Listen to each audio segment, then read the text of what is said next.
Hey guys, so I literally pray to God that He gives me the strength to be able to say what I need to say without crying the whole time.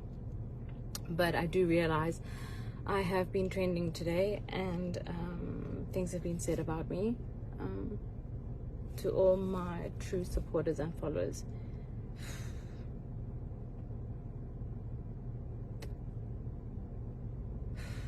I honestly feel like you guys know the core and the essence of what I am, so I would be doing myself a disservice by not saying something. I think probably what I did wrong in the past is brush all of this under the carpet and not say anything, just because I don't like drama. I'm a peaceful person. I prefer to focus on my own things, but I'm different. I've grown, and I think I'm a really strong woman, and I believe other women should never ever let another man step on the name you've built, so you've worked so hard to build. So I'd like to address things that were said about me by Mulema Marahanye, Jub Jub on Mac G's show, as well as Mac G. Okay, so there's three things that I mainly want to address. The first was saying that he smashed me. First of all, Mulema, you raped me.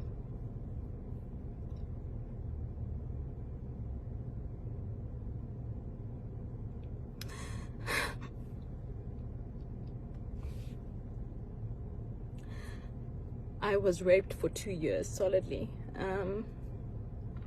So please don't make it sound like it was a relationship. I was absolutely afraid to leave. Afraid of the power that your mother had in being around you at the time.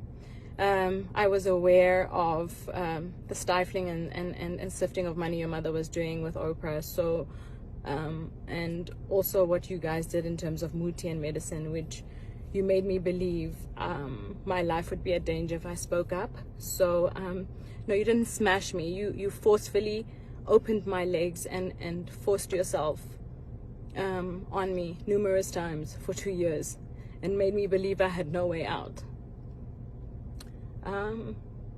In that time, I had an abortion, of course, because there was absolutely no way I would have a child that was forcefully given to me. And the most painful part about all of this is that I was a virgin. And I told him at the time, I had told Jub Jub that I was a virgin, and I planned to be a virgin until the day I got married.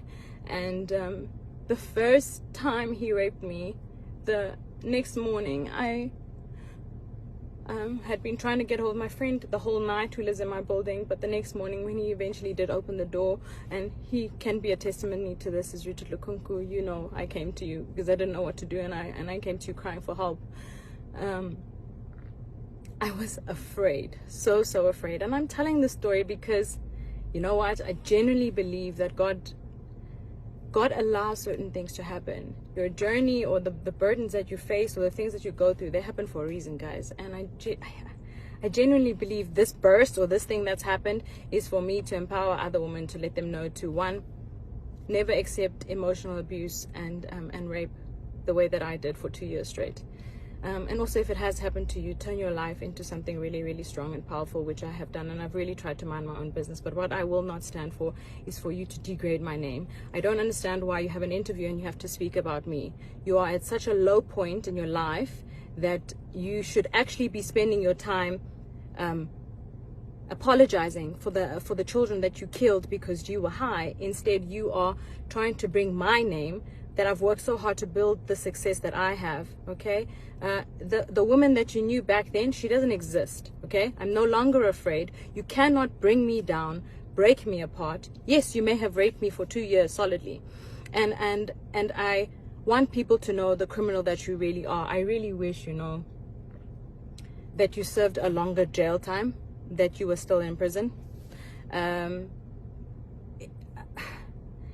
You know, just to describe, I've actually never spoken about this. I've never even opened about, I've told my husband in bits and pieces of this time in my life, because I think I actually blocked it out because it was so traumatic to me. But he would do things like wait for there to be people to rape me, because it got boring just to rape me plain and at home. I remember the one time I had my siblings visiting, from school, and he would do it while they were around in the same room so that I wouldn't scream, you know. I want people to know the kind of person that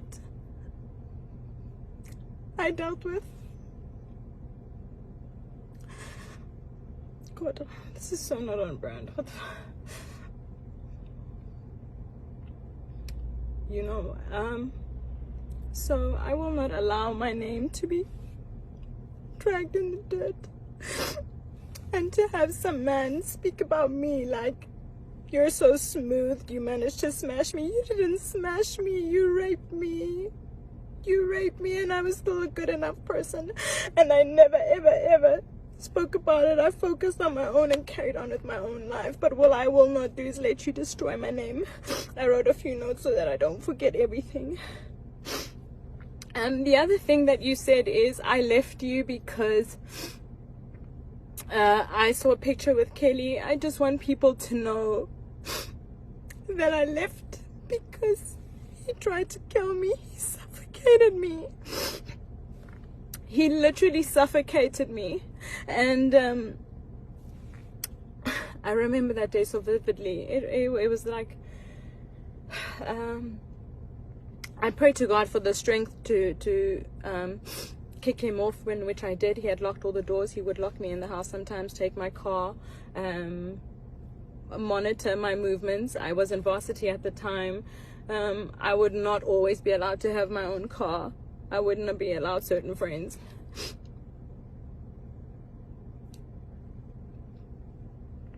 My friend Lusanda, who was the only friend who was allowed in my life at the time. Lou, you know what happened to me. You've seen it happen over all those years. So, it's not true. I didn't leave because I saw a picture. I left because he tried to kill me. And I was always afraid to leave because of the threats that were made. But at that moment where he tried to kill me, I knew that the very thing I was afraid of, which was dying, I knew was meant to happen that day. So I actually got away. And when I got away, I went to the police station to try and open a case of abuse and rape and attempted murder.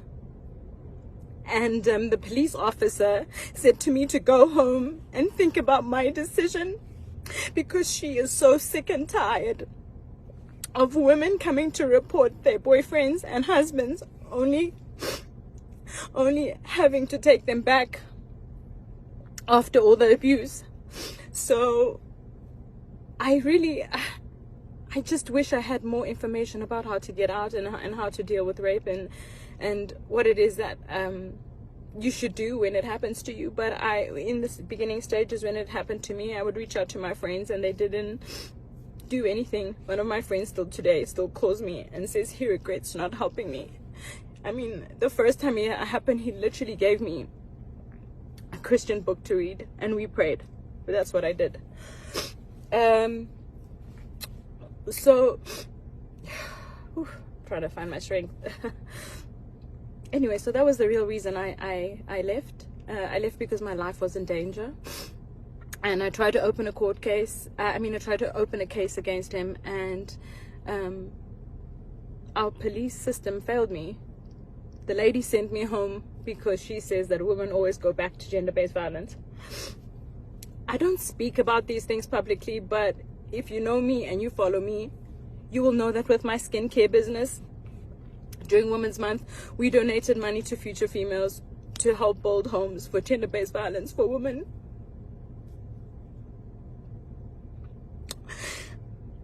For women who have been victims to gender-based violence. This is a cause I am extremely passionate about.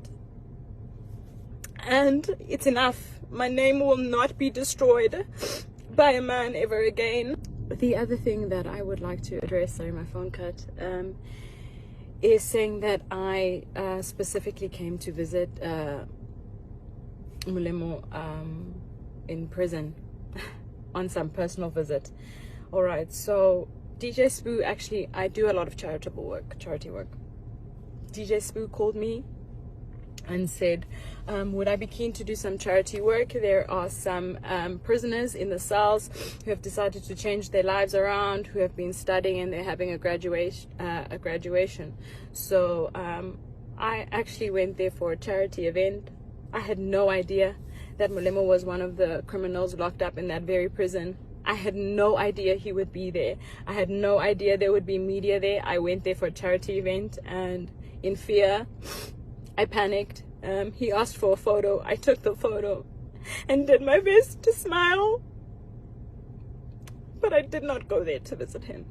So, speaking in public, telling people that I came there to come and have a personal visit is not true. The other thing I want to say is, one of his close friends had reached out to me because there was a funeral, and he said to me, Amanda, hey, we haven't heard from you in a long time.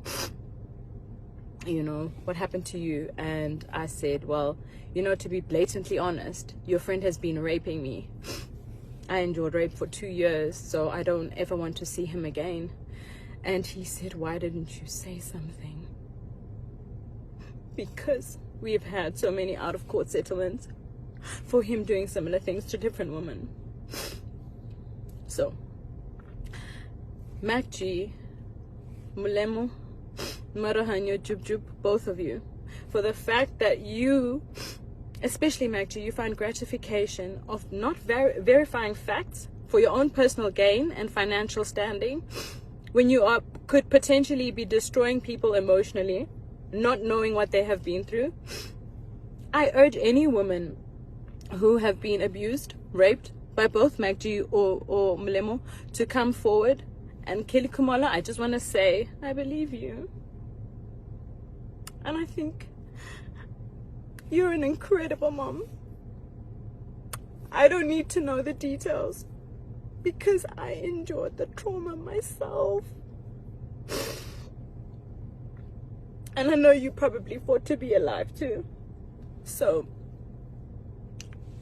you know, any woman who've endured any abuse from MacG, from Molemo Jub Jub, because I genuinely believe that it takes an abuser and someone who condones gender-based violence to have been able to conduct an interview like this and to speak of women in such a manner. It is 2021, guys. It is not okay anymore.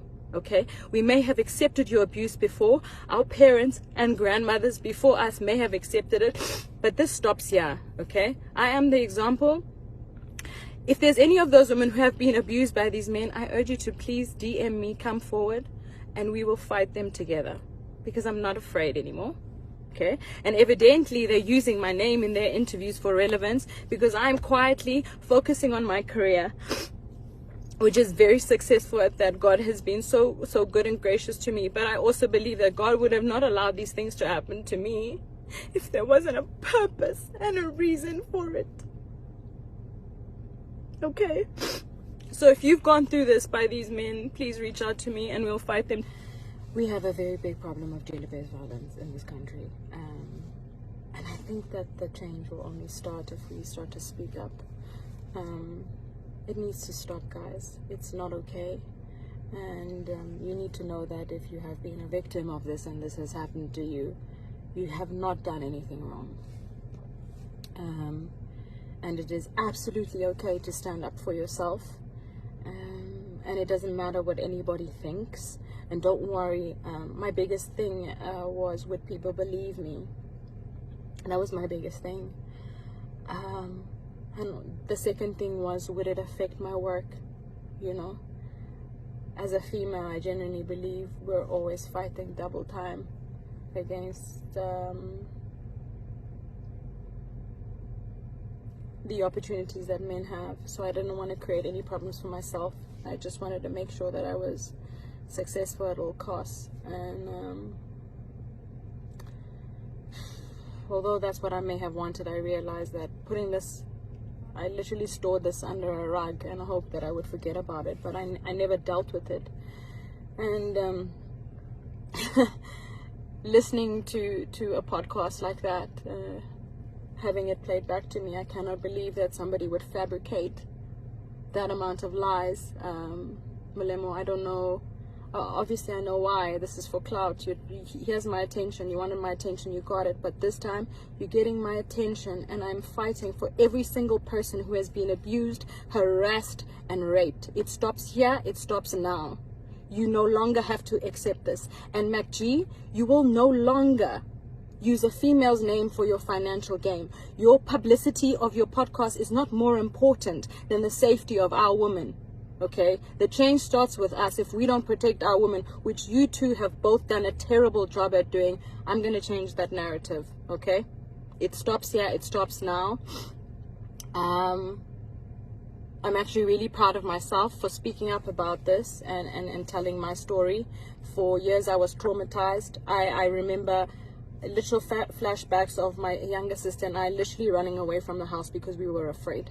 We were afraid of what would happen to us. And now I'm in such a position where I'm empowered, I'm strong, and I know that God is in control. I'm not afraid of you. And it's wrong what you did. You took the virginity of a woman who was saving herself for marriage. Not once, but you continuously raped me for 2 years. My spirit almost died. I almost died. I tried to kill myself twice because of what you did. But you know what? I'm so grateful. I don't regret anything that has happened to me. I think I've come out stronger. A lot of people ask me how come I'm able to keep going that much more, why it is I'm so resilient and so strong. And this is it. This is the proof. When you've gone through so much and you still choose to overcome, like, I'm in a place where I'm fearless. I'm not afraid of you, okay? And I will take you up to court legally for defamation of character, both MacG and Jub Jub. It is not okay for you to drag my name in the dirt, that you guys need to be relevant for whatever reasons in your career, okay? I will meet you in court, and any women who have been harassed, raped, and abused by these two men, I have your back. Kelly, this is including you. If you guys needed just a little bit of more support to fight these people, I got you. It stops here. This is rubbish, okay? The change starts with us, and we are the change. I love you guys so much. Really, all of you that have been such an important part of my journey and my career, and it's been an amazing opportunity to grow with you, and I think it's important that I share this with you. So yeah, I'm standing for change, and I will fight this, and you will not drag my name that I've worked so hard to build.